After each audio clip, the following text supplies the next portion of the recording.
There are many mysterious or haunted artifacts discovered and removed from the tombs of ancient Egypt, and many myths and legends about the sinking of the Titanic. And perhaps the most compelling of them all is the story that combines them, a mummy said to have sunk the Titanic. During the last decade of the 19th century, the unlucky mummy was taken from Egypt to Britain. The odd artefact, which is only a wood and plaster mummy board, doesn't contain an actual mummy. Hieroglyphs suggest its owner had once been that of the High Priestess of Amun-Ra. The artefact has been shrouded in mystery since its discovery in the 1800s. The haunting stories gained momentum as soon as the artefact was purchased by amateur archaeologist Thomas Douglas Murray. He acquired the artefact in reasonably good condition a couple of days later, as Murray had been shooting ducks somewhere down the Nile, and just shortly before his return to Europe, he suffered an accident with his weapon, ending up with an injured arm. He couldn't find proper medical treatment and lost his arm to amputation, and so he became the first victim of the mummy. Other members of Murray's trip to Egypt were supposedly not spared misfortune. As Montague Summers affirms, after conducting in-depth research on witches, vampires, and magic in the early 1900s, quoted, 2 servants who had handled the mummy case, perhaps without sufficient respect, both died within a 12-month, whilst a far swipe of fate overtook a third, who had made some jesting sally, unquote. According to all the stories, since its arrival in Europe, almost everyone who came into contact with the mummy board was followed by misfortune. A lady by the name of Miss Warwick Hunt received the artefact as a gift, and since the moment the valued item found shelter under her roof, Miss Hunt had undergone considerable financial losses. She eventually donated the mummy case to the British Museum.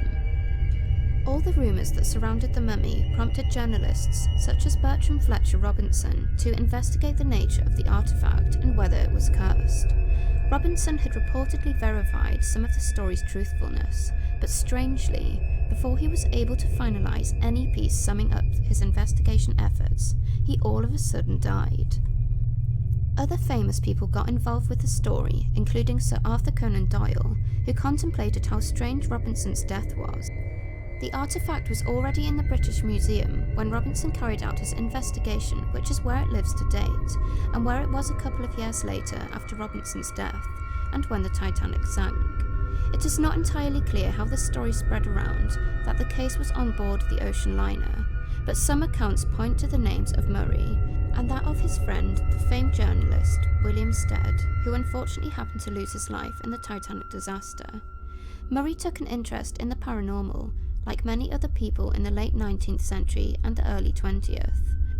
He heard a story being shared around that told of a woman in England who also had a mummy imported from Egypt. After the woman had displayed the mummy in one of her rooms, the following day everything breakable in that room was found shattered to pieces. That kept happening in other corners of the room, no matter where the woman relocated the mummy. The story brought his attention back to the mummy case he brought from Egypt, which now rested among the museum possessions. Along with his journalist friend Stead, they went to check on the case where it was displayed in the museum.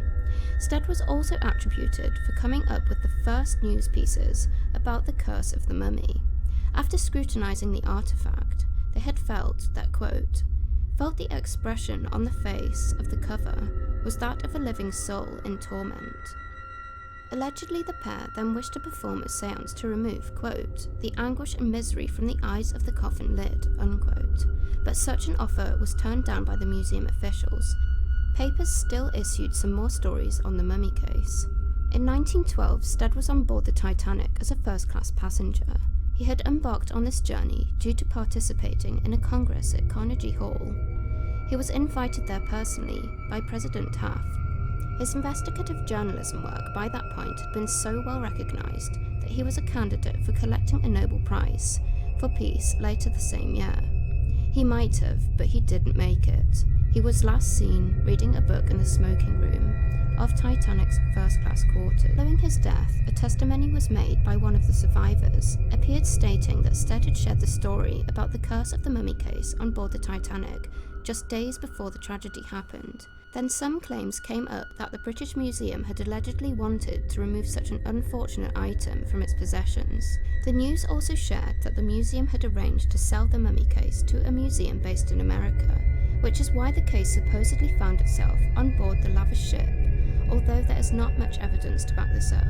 Some even believe it was also the reason why the Titanic hit the iceberg and broke into 2 pieces. If you have enjoyed this video, please do give it a thumbs up and consider subscribing to my channel. My name is Samantha, thank you so much for watching, and I will see you next time.